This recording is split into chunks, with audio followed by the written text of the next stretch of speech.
Bismillahirrahmanirrahim. Assalamualaikum warahmatullahi wabarakatuh. Innal hamdalillah nahmaduhu wa nasta'inuhu wa nastaghfiruh wa na'udzu billahi min shururi anfusina wa min sayyiati a'malina. May yahdihillahu fala mudilla lahu wa may yudlil fala hadiya lahu.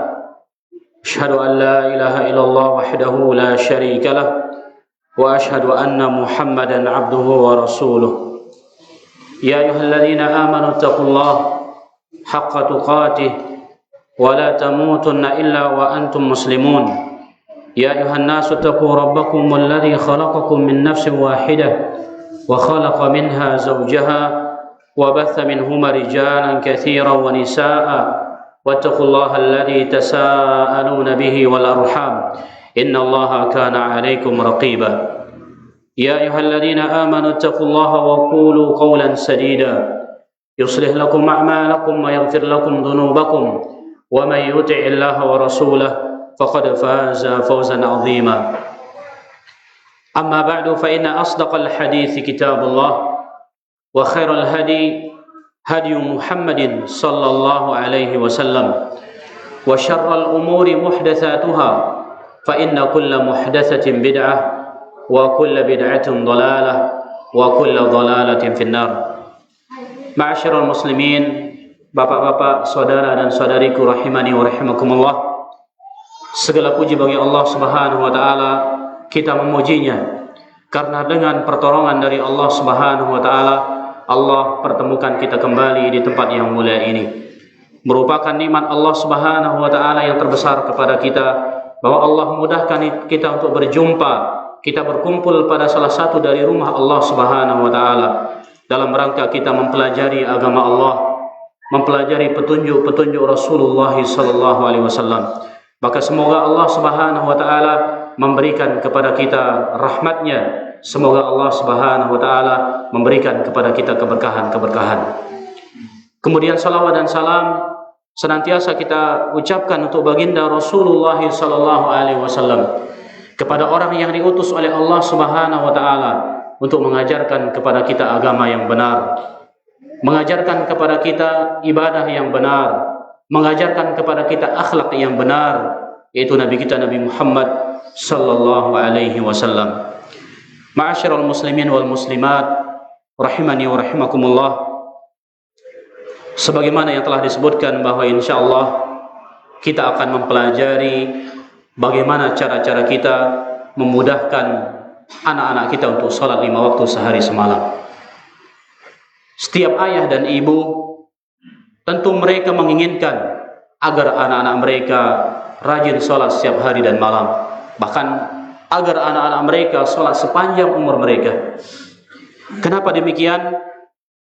Karena seorang mukmin meyakini bahwasanya amalan yang paling utama setelah kita mengucapkan asyhadu an la ilaha illallah dan setelah kita mengucapkan asyhadu anna Muhammadar Rasulullah adalah salat. Salat 5 waktu sehari semalam. Dan sesungguhnya seorang mukmin mengetahui bahwasanya amalan yang pertama kali yang akan dihisab oleh Allah Subhanahu wa taala nanti pada hari kiamat dari amalan-amalan kita adalah salat 5 waktu sehari semalam. Sebagaimana yang disebutkan pada hadis yang sahih riwayat Imam Abu Dawud rahimahullahu taala, bahwasanya Nabi kita yang mulia Nabi Muhammad sallallahu alaihi wasallam bersabda, Inna awwala ma yuhasabun nasu bihi yawmal qiyamati min a'malihim as-salah. Sesungguhnya yang pertama kali yang dihisab dari amalan manusia nanti pada hari kiamat adalah salat. Qala, maka Nabi sallallahu alaihi wasallam mengatakan, yaqulu rabbuna jalla wa azza li malaikatihi. Nanti pada hari kiamat Allah Subhanahu wa taala akan berkata kepada para malaikatnya, wa huwa a'lam, unzuru fi salati 'abdi atammaha am naqasaha. Lihatlah, kata Allah Subhanahu wa taala kepada para malaikat, lihatlah salat hambaku, apakah dia menyempurnakan salatnya ataukah tidak menyempurnakan salatnya. Fa in kanat tammatan kutibat lahu tammatan, maka apabila seorang hamba menyempurnakan salatnya, maka akan dituliskan pahala salatnya dengan cara yang sempurna. Wa in kana intaqasa minha syai'an, dan jika ternyata salatnya ada kekurangan, qala, maka Allah Subhanahu wa taala akan berfirman kepada para malaikat, unzuru hal li'abdi min tatawwu'in. Unzuru, lihatlah, kata Allah kepada para malaikat, hal li'abdi min tatawwu'in, apakah hambaku memiliki salat-salat sunnah? Fa in kana lahu tatawwu'un, jika dia memiliki salat sunnah, qala, maka Allah berfirman kepada para malaikat, atimmu li'abdi fariidatahu min tatawwu'ihi, hendaklah kalian sempurnakan untuk hambaku salat wajibnya yang kurang menggunakan salat-salat sunnahnya. Thumma tu'khadul a'malu ala dzakam, thumma tu'khadul a'malu ala dzakum, kemudian semua amal-amal selain salat akan dihisab oleh Allah Subhanahu wa taala seperti ini.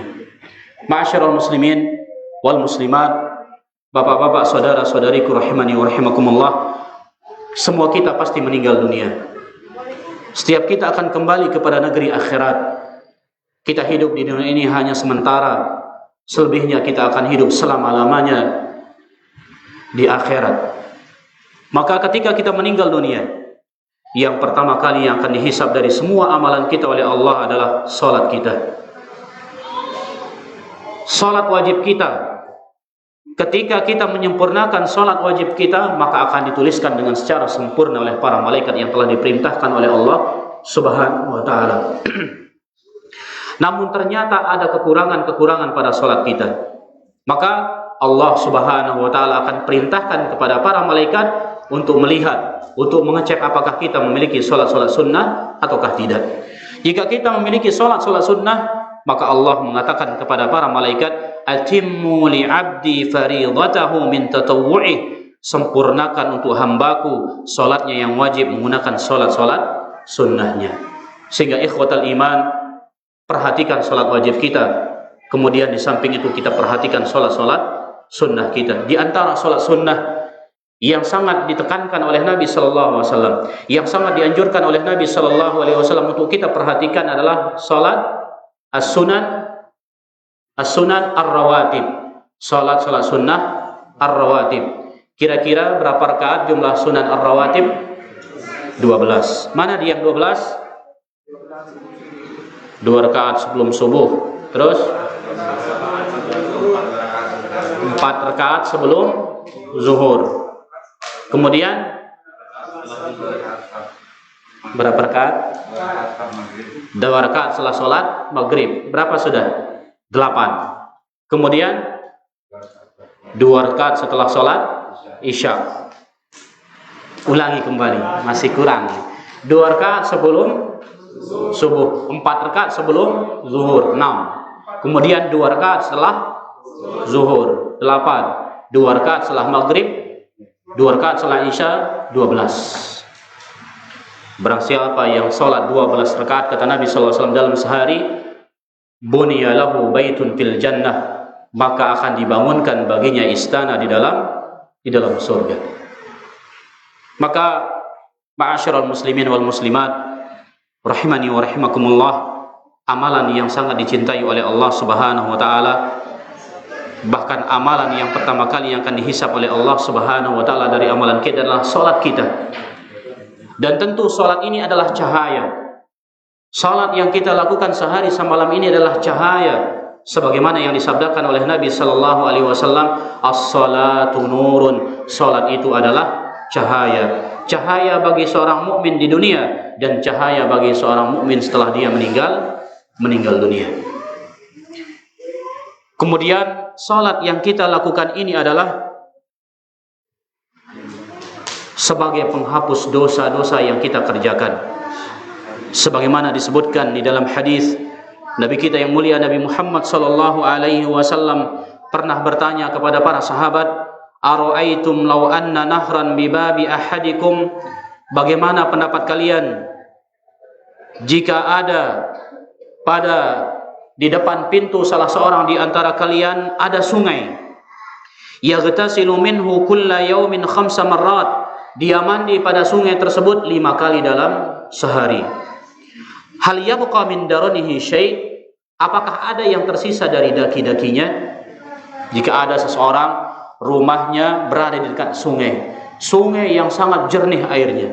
Ketika dia membuka pintunya, ternyata di depan pintunya ada sungai yang sangat jernih. Dia mandi pada sungai ini 5 kali dalam sehari. Apakah mungkin ada yang tersisa daki-dakinya, kata Nabi sallallahu alaihi wasallam? Qalu, maka para sahabat menjawab, la yabqa min daranihi syai'un. Tidak ada yang tersisa sedikit pun dari daki-dakinya. Bayangkan kita mandi kira-kira berapa kali dalam sehari sekarang? Terkadang kita tidak mandi, terkadang hanya sekali, atau mungkin terkadang hanya hari Jumat saja. Maka bagaimana kalau kita mandi 5 kali dalam sehari? Sehingga apakah mungkin ada yang tersisa daki-dakinya, kata Nabi sallallahu alaihi wasallam? Maka para sahabat menjawab, la yabqa min daranihi syai'. Tidak ada yang tersisa sedikit pun dari daki-dakinya. Qala sallallahu alaihi wasallam, maka Rasulullah sallallahu alaihi wasallam bersabda, fadzalika mithlus salati al-khamsi yamhullahu bihinnal khataya. Demikian juga halnya salat 5 waktu sehari semalam, Allah Subhanahu wa taala akan menghapuskan dosa-dosa dengan salat 5 waktu sehari semalam. Kemudian ma'asyiral muslimin wal muslimat rahimani wa rahimakumullah, salat adalah sebab masuk ke dalam surga Allah Subhanahu wa taala. Nabi kita Nabi Muhammad sallallahu alaihi wasallam pernah berkata kepada sahabat yang mulia Rabi'ah bin Ka'ab, lamma sa'alahu al-muwafaqata fil jannah, ketika sahabat yang mulia Rabi'ah bin Ka'ab meminta kepada Nabi agar dia menyertai Nabi masuk ke dalam surga. Wahai Rasulullah, aku ingin masuk surga bersama Anda. Maka apa kata Nabi sallallahu alaihi wasallam kepada sahabat yang mulia Rabi'ah bin Ka'ab? Fa'inni ala nafsika bi kathratis sujud. Maka hendaklah engkau membantuku dengan dirimu, yaitu dengan memperbanyak sujud. Kalau engkau menginginkan masuk surga bersamaku, kata Nabi sallallahu alaihi wasallam, perbanyaklah sujud. Maksudnya adalah perbanyaklah salat. Di samping salat wajib kita, maka perhatikan salat-salat sunnah kita. Ma'asyiral muslimin wal muslimat rahimani wa rahimakumullah, dari hadis-hadis yang kita baca ini, dari keutamaan-keutamaan salat yang kita baca ini, pantaslah seorang ayah dan seorang ibu menginginkan agar anak-anak mereka rajin salat sehari dan semalam. Setiap insan pasti menginginkan agar keturunan-keturunan mereka memperhatikan salat. Bahkan Nabi Ibrahim alaihissalam berdoa kepada Allah Subhanahu wa taala. Dia memohon kepada Allah Subhanahu wa taala agar Allah Subhanahu wa taala menjadikannya sebagai orang yang senantiasa mendirikan salat. Demikian juga Nabi Ibrahim alaihissalam berdoa kepada Allah Subhanahu wa taala agar Allah Subhanahu wa taala menjadikan keturunan-keturunannya rajin memperhatikan salat. Nabi Ibrahim alaihissalam berdoa kepada Allah Subhanahu wa taala, Rabbi ja'alni muqimas salati wa min dzurriyyati. Ya Allah, jadikanlah aku orang yang mendirikan salat. Wa min dzurriyyati, dan jadikanlah keturunan-keturunanku orang-orang yang mendirikan salat. Bayangkan Nabi Ibrahim alaihissalam, pilihan Allah Subhanahu wa taala. Bahkan dia adalah Khalilullah, kekasih Allah Subhanahu wa taala. Dia mohon kepada Allah Subhanahu wa taala agar menjadikan dirinya senantiasa mendirikan salat. Nabi Ibrahim juga tidak melupakan anak-anaknya, tidak melupakan keturunannya. Nabi Ibrahim berdoa kepada Allah agar Allah Subhanahu wa taala menjadikan keturunan-keturunannya orang-orang yang memperhatikan salat. Andaikan Nabi, pilihan Allah Subhanahu wa taala, memohon pertolongan kepada Allah untuk mendirikan salat, apalagi kita. Maka ma'asyiral muslimin wal muslimat rahimani wa rahimakumullah, di antara cara membiasakan anak kita salat agar dia ketika kita menyuruhnya dia langsung taat kepada kita atau dia tidak menunda-nunda salatnya, maka doakan dia. Doakan dia kepada Allah Subhanahu wa taala, mintalah kepada Allah Subhanahu wa taala agar Allah Subhanahu wa taala menjadikan anak-anak kita orang-orang yang memperhatikan salatnya. Kemudian di antara cara yang disebutkan oleh para ulama agar anak-anak kita mudah untuk mendirikan salat, ketika kita perintahkan mereka, mereka langsung nurut, mereka langsung taat kepada kita, mereka tidak akan menunda-nunda salatnya. Al-ikhlasu, yaitu ikhlas. Ketika kita ikhlas memerintahkan mereka salat, maka insya Allah mereka akan mudah untuk taat kepada kita. Karena ucapan yang ikhlas, ucapan yang keluar dari hati akan masuk ke dalam hati. Sebagaimana dikatakan oleh Amir bin Abdi Qais At-Tamimi rahimahullahu ta'ala, beliau mengatakan, al-kalimatu idha kharajat minal qalbi waqa'at fil qalbi. Sebuah kalimat apabila keluar dari hati, maka dia akan masuk ke dalam hati. Sehingga yang pertama kali yang harus kita perhatikan, tanyakan kepada diri kita, apa tujuan kita menyuruh anak kita untuk sholat?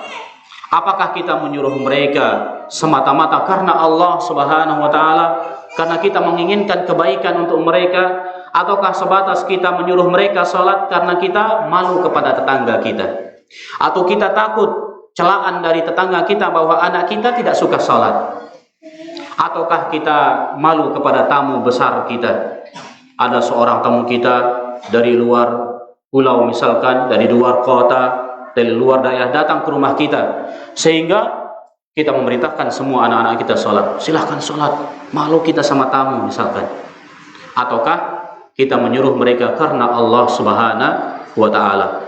Jadi ketika orang tua memerintahkan anaknya sholat karena mengharapkan pahala dari Allah Subhanahu wa ta'ala, maka ini diantara sebab anak akan mudah untuk menerima perintah dari orang tuanya. Jadi kita menyuruh anak kita sholat karena ini perintah Allah Subhanahu wa ta'ala. Allah Subhanahu wa ta'ala berfirman, wa'mur ahlaka bis salati wastabir 'alaiha. Perintahkan keluargamu untuk sholat, wastabir 'alaiha, dan bersabarlah ketika memerintahkannya. Mungkin sekali dua kali kita perintahkan mereka, mereka tidak mau, maka terus selama kita hidup, kita terus istiqamah memerintahkan mereka. Karena ini perintah dari Allah Subhanahu wa ta'ala. Dan Nabi SAW bersabda, muru awladakum bis salati wa hum abna'u sab'in. Perintahkan anak-anak kalian untuk salat ketika umur mereka 7 tahun. Wadribuhum 'alaiha wa hum abna'u 'ashrin. Dan pukullah mereka ketika mereka melalaikan salat apabila umur mereka sudah 10 tahun. Wa farriqu bainahum fil madaji, dan pisahkan tempat tidur mereka. Anak laki-laki dan anak perempuan ketika mereka sudah berumur 10 tahun, pisahkan tempat tidur mereka. Atau pisahkan tempat tidur kita dengan anak-anak ketika mereka sudah berumur 10 tahun. Kemudian yang kedua, cara yang kedua yang diajarkan oleh para ulama agar anak kita memperhatikan salatnya, aikid indahum al-yaqina bihuduri malakil mauti fi ayyi lahzatin. Tanamkan pada jiwa anak-anak kita yaitu keyakinan dengan datangnya malaikat maut fi ayyi lahzatin, pada waktu kapan saja, bahwa malaikat maut akan datang kepada kita untuk mencabut roh kita kapan saja. Jika sudah ditetapkan oleh Allah Subhanahu wa ta'ala, maka tidak bisa diundurkan dan tidak bisa dimajukan. Maka ketika seorang anak diyakinkan bahwa kita akan meninggal dunia kapan saja dan dimanapun kita berada, malaikat maut akan pasti datang kepada kita, maka tentunya mereka akan takut kepada Allah Subhanahu wa ta'ala, sehingga mereka akan memperhatikan salat mereka. Bahkan ketika kita tidak ada di rumah pun mereka terus memperhatikan salat mereka. Karena yang mendorong mereka untuk sholat adalah keyakinan mereka kepada Allah Subhanahu wa ta'ala. Kemudian cara yang ketiga untuk memudahkan anak kita salat, at-ta'awun ma'a al-jiran, saling tolong menolong dengan tetangga. Ketika kita tidak ada di rumah, maka mintalah kepada tetangga kita agar dia yang membawa anak kita sholat ke masjid. Nah, giliran dia tidak ada di rumah, misalkan besoknya dia tidak ada di rumah, maka kita yang membawa anak-anak mereka pergi ke masjid. Sehingga ketika anak tidak ada liburnya salat, walaupun orang tuanya ada di rumah atau tidak ada di rumah, anak ini akan terus salat. Karena ada saling bantu-membantu, ada saling tolong-menolong di antara tetangga. Dan ini adalah perintah Allah Subhanahu wa taala. Allah Subhanahu wa taala berfirman, "Wa ta'awanu 'alal birri wat taqwa wa la ta'awanu 'alal itsmi wal 'udwan." Dan saling tolong-menolonglah kalian pada perbuatan baik dan perbuatan takwa kepada Allah Subhanahu wa taala, wa la ta'awanu 'alal itsmi wal 'udwan. Dan jangan kalian saling tolong-menolong pada perbuatan dosa dan permusuhan. Jadi di antara kerjasama yang bagus dengan tetangga, saling tolong-menolong dengan pada masalah kebaikan, terutama pada masalah sholat anak-anak kita. Kemudian cara yang keempat untuk memudahkan anak kita sholat adalah indama turabbi waladaka ala qaulillahi ta'ala. Ketika Anda mendidik anak Anda dengan firman Allah Subhanahu wa taala, alam ya'lam bi anna Allah yara, tidakkah dia mengetahui bahwasanya Allah Maha melihat? Dimanapun seorang hamba berada, Allah pasti melihatnya, Allah pasti memperhatikannya. Ketika ayat ini dipahami oleh anak kita, ketika anak kita meyakini tentang ayat yang kita bacakan kepada mereka, maka mereka akan ingat kepada Allah Subhanahu wa taala. Mereka akan takut kepada Allah Subhanahu wa taala. Fa yusalli indama taghibu anhu. Maka dia akan senantiasa memperhatikan salatnya walaupun kita tidak ada di rumah. Karena yang dia takutkan bukan kita, yang dia takutkan adalah Allah Subhanahu wa taala. Yang dia takutkan ketika dia salat adalah bukan ibunya, bukan bapaknya, bukan tetangganya atau bukan gurunya, namun yang dia takutkan adalah Allah Subhanahu wa taala. Karena dia yakin Allah Maha melihat, Allah mengawasinya, dia merasa diawasi oleh Allah Subhanahu wa taala. Kemudian di antara cara yang kelima untuk memudahkan anak kita salat adalah la tuzhir al-ya'sa min islahi waladika amamahu.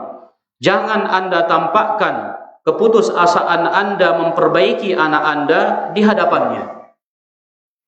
Ketika anak kita tidak mau salat, bahkan kita perintahkan, bahkan kita marahi dia tidak mau salat, maka jangan cepat-cepat menampakkan di hadapan mereka kelemahan kita, keputusasaan kita. Terkadang kita sebagai orang tua tidak bersabar. Saya sudah 1000 kali memerintahkan engkau salat, namun engkau tidak mau, saya serahkan urusanmu kepada Allah Subhanahu wa taala. Berarti anak-anak ini akan melihat kelemahan kita. Oh, bapak sekarang sudah bosan memerintahkan kita salat katanya. Akhirnya dia semakin menjadi-jadi dan dia akan meninggalkan salat. Karena sebab apa? Kita berputus asa dari rahmat Allah Subhanahu wa taala. Maka tidak boleh orang tua berputus asa dari rahmat Allah Subhanahu wa taala. Hendaklah dia berhusnudzon kepada Allah Subhanahu wa taala dan hendaklah dia terus bersabar. Al-Imam Ibnu Qayyim rahimahullahu taala mengatakan, "Faman qanita min rahmatihi wa isa min rauhihi faqad dhanna bihi dhanna su." Maka barang siapa yang berputus asa dari rahmat Allah, maka sungguh dia telah berburuk sangka kepada Allah Subhanahu wa taala.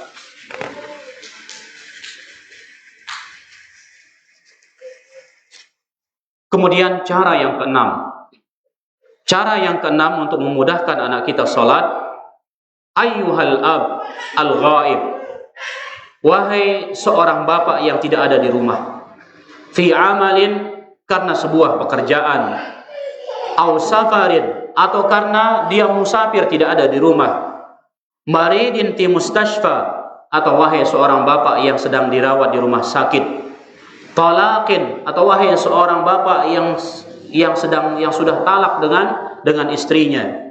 Tabi auladaka bil hatib, awasi anak-anak Anda dengan HP. Litusy'irahum bi ahammiyati al-amri, agar Anda mengingatkan kepada mereka tentang pentingnya urusan salat. Ketika kita tidak ada di rumah karena sebuah pekerjaan di tempat yang jauh, Allah mudahkan kita pada zaman sekarang. Hubungi anak kita, telepon dia, tanyakan kepadanya salatnya. Sudah salat belum? Sudah salat zuhur belum? Sudah salat asar belum? Tanyakan kepada mereka. Ketika kita musafir tidak ada di rumah, tanyakan kepada mereka tentang salatnya. Kemudian kita sedang sakit di rumah sakit, sedang dirawat, maka tanyakan kepada mereka. Sempatkan diri kita untuk menelpon mereka, tanyakan kepada mereka tentang salat mereka. Atau kita berpisah dengan ibunya, si anak ikut kepada ibunya, maka tanyakan kepada anak. Tanyakan kepada anak tentang salatnya. Dan ini kewajiban seorang bapak kepada anaknya. Nabi sallallahu alaihi wasallam bersabda, kullukum ra'in wa kullukum mas'ulun an ra'iyati. Setiap kalian adalah pemimpin dan setiap kalian akan ditanya tentang apa yang dia pimpin atau siapa yang dia pimpin. Jadi seorang bapak adalah pemimpin untuk anak-anaknya. Maka nanti di hari kiamat Allah Subhanahu wa taala akan bertanya tentang anak-anaknya. Dan di antara hal yang ditanyakan oleh Allah, bagaimana salat anak kita. Ketika orang tua mengingatkan anak-anaknya salat seperti ini, anak-anak akan yakin di dalam hatinya bahwa salat adalah urusan yang sangat penting. Ketika setiap waktu kita ingatkan kepada mereka tentang salat, anak ini akan meyakini bahwa salat adalah bukan urusan yang sepele. Salat lebih berharga dari segala-galanya. Salat lebih berharga daripada makan siang. Salat lebih berharga daripada sekedar PR di sekolah atau pelajaran di sekolah. Salat lebih berharga daripada segala-galanya. Namun ketika kita lebih mendahulukan hal-hal yang lain daripada salat, kita lupa kepada salat anak-anak kita, tentu anak-anak tidak akan menghargai salat. Ketika anak kita pulang dari sekolah, yang kita tanyakan, apa pelajarannya nak? Sudah makan siang belum? Apa PR-nya? Tidak pernah kita tanyakan kepada mereka sudah sholat atau belum. Sehingga akan tumbuh pada anak-anak ini, akan tumbuh keyakinan pada mereka bahwa PR lebih utama daripada sholat. Makan siang lebih utama daripada sholat. Atau pelajaran di sekolah lebih utama daripada sholat. Sehingga mereka akan melupakan salat. Dan tentu ini kewajiban orang tua terhadap anak-anaknya. Kemudian cara yang ketujuh untuk membiasakan anak kita salat adalah khawwifhum min su'il khatimah wa raghibhum bi husnil khatimah.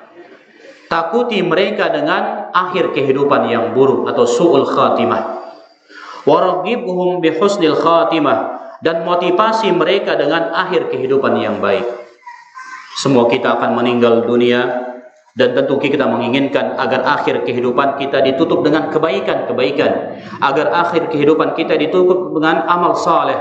Sehingga ingatkan kepada mereka, jangan sampai kita meninggal dunia dalam keadaan kita melalaikan salat kita. Jangan sampai kita meninggal dunia dalam keadaan bermaksiat kepada Allah Subhanahu wa taala.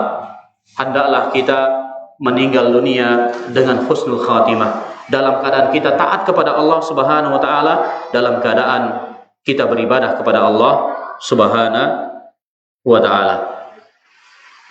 Kemudian cara yang kedelapan yang disebutkan di sini untuk membiasakan anak kita salat, kun jaddan fi amrika li auladika bis salat. Jadilah Anda bersungguh-sungguh di dalam memerintahkan anak-anak Anda salat. Kita jangan setengah-setengah.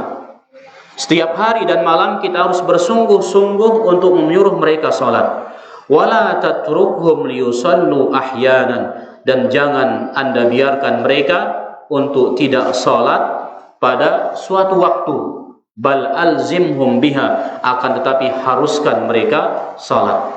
Terkadang kita ketika kita keluar rumah atau rihlah ke pantai atau yang lainnya, kita melupakan sholat anak-anak kita. Kita biarkan mereka bermain atau mandi sampai sore hari tanpa memperhatikan sholatnya. Bahkan kita mengatakan tidak apa-apa, tidak sholat sekarang, nanti sholat pas kita di rumah. Sehingga ini akan menjadikan anak-anak akan meremehkan sholat. Berarti kalau kita keluar rumah, kalau kita sedang piknik, berarti tidak usah sholat. Ini yang tertanam pada jiwa anak-anak kita. Sehingga hendaklah kita bersungguh-sungguh memerintahkan mereka untuk sholat. Jangan biarkan mereka meninggalkan sholat. Hatta ketika mereka sakit, suruh mereka sholat. Mereka tidak mampu berwudu, ajarkan mereka tayammum. Mereka tidak mampu sholat sambil berdiri, ajarkan kepada mereka bagaimana sholat sambil duduk. Bahkan ajarkan kepada mereka sholat bagaimana sholat sambil berbaring. Kemudian cara yang kesembilan untuk memudahkan anak kita sholat, qaddim umural akhirati ala umuri dunya fi jami'il ahwali wa dhurufi. Utamakan urusan-urusan akhirat daripada urusan-urusan dunia pada semua keadaan kita. Hendaklah kita utamakan masalah akhirat kita, masalah salat kita daripada urusan-urusan dunia seluruhnya. Ketika terdengar azan, kita sedang beraktivitas, maka berikan contoh kepada anak-anak kita. Segera kita berwudu, segera kita mendatangi masjid, segera kita salat. Jangan kita mengundur-undur salat kita. Jangan kita mengakhirkan salat-salat kita. Nanti kita sholat setelah selesai pekerjaan kita, sehingga anak-anak akan meremehkan sholat. Namun ketika kita tekankan kepada mereka, kita biasakan kepada mereka untuk mendahulukan sholat daripada perkara-perkara dunia, maka mereka akan menghargai sholat mereka. Fa'ada'us sholati fi waqtiha ahammu min ada'il wajibati al-madrasiyah. Mendirikan atau mengerjakan sholat tepat waktunya ini lebih penting daripada sekadar mengerjakan PR dari sekolah. Wa idraku raq'atil ula min idraki lu'bati quratil qadam. Sholat mendapatkan rakaat yang pertama ini lebih utama daripada bermain sepak bola. Wa mura'ati awqatis shalah ahammu min mura'ati sadiqin aw mukalamah hatifiyah aw barnamij fit tilfas. Memperhatikan waktu-waktu salat ini lebih utama daripada sekedar memperhatikan teman-teman kita, teman-teman anak-anak kita, atau menelpon teman-teman, atau menyaksikan acara-acara di televisi. Jadi harus kita dahulukan urusan salat kita ini sebelum yang lainnya. Jadi kewajiban seorang bapak, kewajiban seorang ibu, ketika anak-anak mereka pulang dari sekolah, tanyakan yang pertama kali tentang sholat mereka. Sudah sholat atau belum? Kalau sudah, alhamdulillah. Baru kita tanyakan PR mereka apa, sudah makan siang atau belum, dan yang lainnya. Namun ketika kita akhirkan masalah sholat, ini yang akan menjadikan mereka tidak memperhatikan sholatnya, bahkan tidak menghargai sholatnya. Kemudian cara yang ke-11, cara yang ke-10 untuk membiasakan anak-anak kita salat, al-ittisalu bil madrasah wat ta'awun ma'al muallimin liyubayyinu bistimrari ahammiyatis salati wa uqubati tarikiha. Menghubungi pihak sekolah tempat anak kita belajar, kerjasama dengan guru-guru mereka, agar guru-guru mereka menjelaskan pentingnya salat dan hukuman bagi orang yang meninggalkan salat. Jadi minta nomor mereka, nomor guru-gurunya. Kita harus kerjasama antara orang tua, wali murid dengan sekolah berkaitan dengan salat anak-anak kita. Mintalah kepada guru-guru mereka untuk menjelaskan kepada mereka di sekolah tentang pentingnya masalah salat. Walaupun antum mengajarkan pelajaran umum, pelajaran biologi, IPA, matematika dan yang lainnya, jangan haramkan diri antum menjelaskan kepada anak-anak di kelas di waktu-waktu yang tersisa tentang sholat. Bayangkan, walaupun kita mengajarkan pelajaran umum, misalkan kita sempat menasihati anak-anak didik kita dengan sholat, maka jika mereka sholat seumur hidupnya, kita akan mendapatkan bagian dari pahala mereka. Apalagi kita ajarkan kepada mereka. Jadi bukan hanya pondok pesantren yang mampu mengajarkan anak-anak untuk sholat, namun sekolah-sekolah umum kita juga berhak untuk mengajarkan kepada anak didik kita berwudu, sholat 5 waktu sehari semalam, sehingga ketika anak-anak didik kita memperhatikan sholatnya, insya Allah hati mereka akan bercahaya, dan ini yang akan menjadikan mereka akan berbakti kepada kedua orang tua mereka, dan ini yang akan menjadikan mereka taat kepada guru-guru mereka. Mereka juga menghormati guru-guru mereka.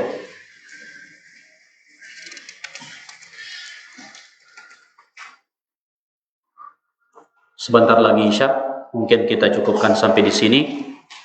Insyaallah kalau ada waktu besok subuh kita lanjutkan. Masih banyak cara-cara yang disebutkan di sini, tidak bisa kita selesaikan pada hanya satu majelis.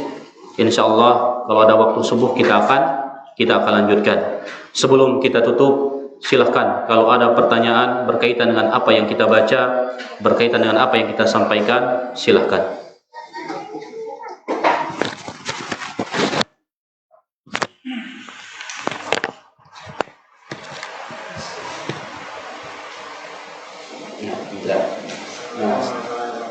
Indra. Kita sholat berjamaah. Nah, jadi pertanyaannya, bagaimana hukumnya ketika kita mendengarkan suara azan di masjid, sedangkan kita tidak mau mendengarkan sholat berjamaah, kita sholat di rumah, apakah kita mendapatkan bagian dari pahala sholat berjamaah? Disebutkan di dalam hadis, man sami'al adzan,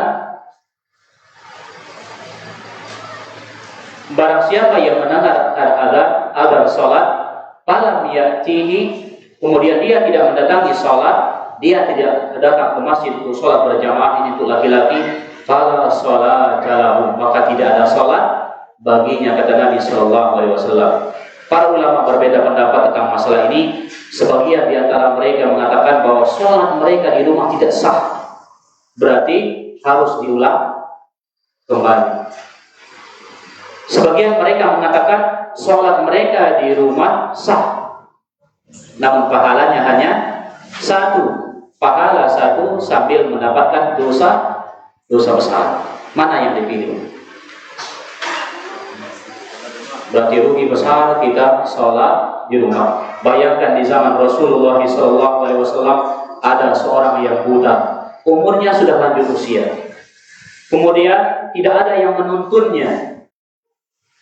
Rumahnya dari Masjid Nabawi lumayan jauh. Kemudian di tengah jalan banyak binatang buas. Dia datang kepada Nabi Shallallahu Alaihi Wasallam untuk meminta keringanan. Apakah ada keringanan untuk wahai Rasulullah? Saya buta, saya tidak memiliki penuntun yang menuntun saya untuk pergi ke masjid. Bolehkah saya sholat di rumah? Maka pertama kali Nabi mengatakan, iya, engkau boleh sholat di rumah. Maka dia pun gembira dengan keringanan dari Rasulullah Sallallahu Alaihi Wasallam. Dia pun kembali ke rumahnya sambil dia sangat bahagia. Belum dia menjauh dari Rasulullah SAW, disuruh kembali oleh Nabi SAW. Kemudian Nabi bertanya kepadanya, atas maupun nida, apakah engkau mendengarkan adzan dari rumahmu? Qala na'am. Maka dia mengatakan kepada Nabi, iya wahai Rasulullah, saya mendengarkan adzan dari rumah. Wajib, kata Nabi SAW, wajib bagimu untuk datang sholat berjamaah. Perhatikan, orang yang sudah tua, dia buta, tidak ada yang menuntunnya, jalan ke rumah, dari rumahnya ke masjid, jalannya jelek, kemudian banyak binatang buas. Rasulullah tetap mewajibkannya. Lalu bagaimana dengan kita? Semua di aspal, aman, Allah memberikan kepada kita 2 mata, kaki kita sehat. Tentu lebih diwajibkan kepada kita. Kecuali kalau kita sakit atau hujan besar, ada keringanan dari Rasulullah Sallallahu Alaihi Wasallam. Wallahu taala a'lam.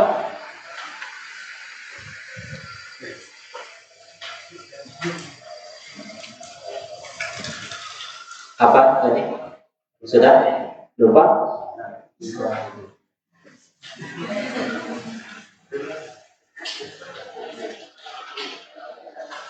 Fadal. Assalamualaikum. Ini masalah menggunakan sesuatu yang sangat mungkin. Saya punya pengalaman harus proses saya sama kenal. Saya memiliki kenalan saya yang umumnya masih yang pertama yang 5 tahun umur 7 tahun, yang kedua umur 6 tahun. Tetapi alhamdulillah sejak tahun 2000 sejak mereka umur 3 tahun atau 4 tahun saya ada yang bisa sekolah. Cuman ketika misalnya malas bangun, awal disedangkan, lama-lama kemudian saya ada orang berzikir, terus saya kira perempuannya. Jadi kemudian ketika masih malas, sedangkan masih malas, saya angkat ke dalam masukkan. Nah ini saya ikuti tahu saya di Lombok, dia berhasil sampai sekarang alhamdulillah. Karena jadi masuk kecil itu sholat jamaah, kemudian ketika bapaknya suaminya pulang dari masjid, anaknya belum bangun dipukul pakai sejadah, kemudian diangkat kalau masih belum mau bangun diangkat ke disiram di dalam ruangan ini.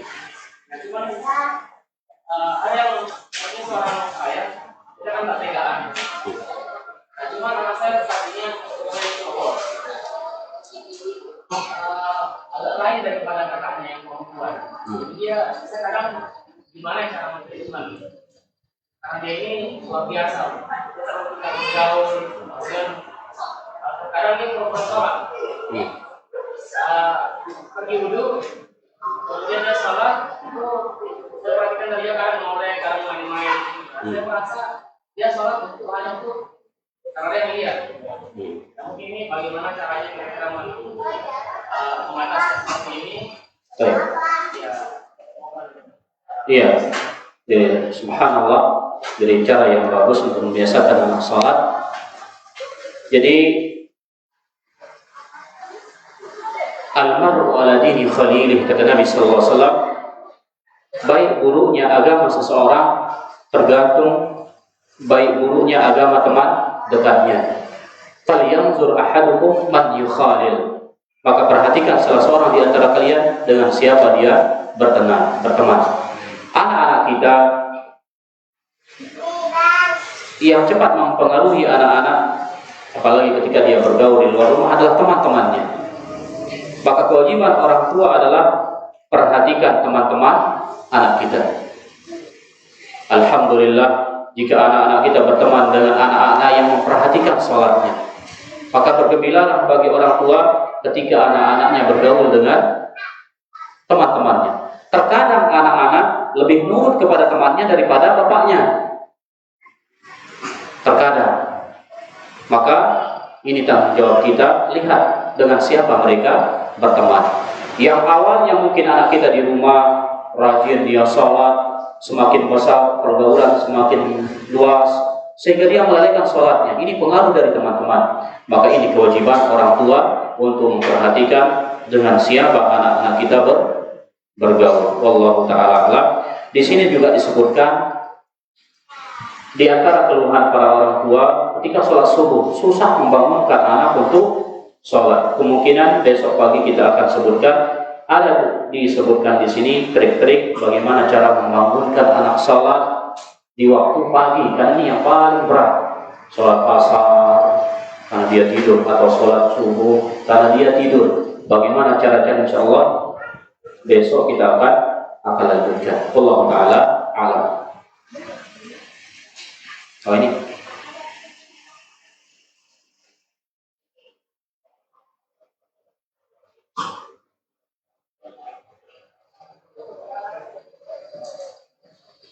Assalamualaikum warahmatullahi wabarakatuh. Bagaimana dengan kami sebagai akhwat tanpa ada mahram mendatangi majelis ilmu?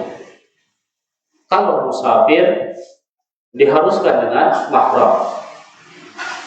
Jadi tidak boleh wanita musafir kecuali dengan mahramnya. Adapun mereka bisa di kampung, tidak musafir, tidak sampai keluar kota, maka boleh-boleh saja, apalagi aman.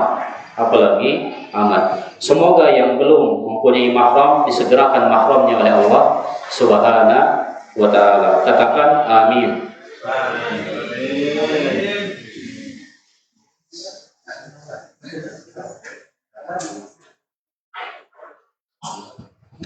Sudah cukup? Semoga apa yang kita baca bermanfaat. Subhanakallahumma bihamdika asyhadu an la ilaha illa anta astaghfiruka wa atubu ilaik. Assalamualaikum warahmatullahi wabarakatuh.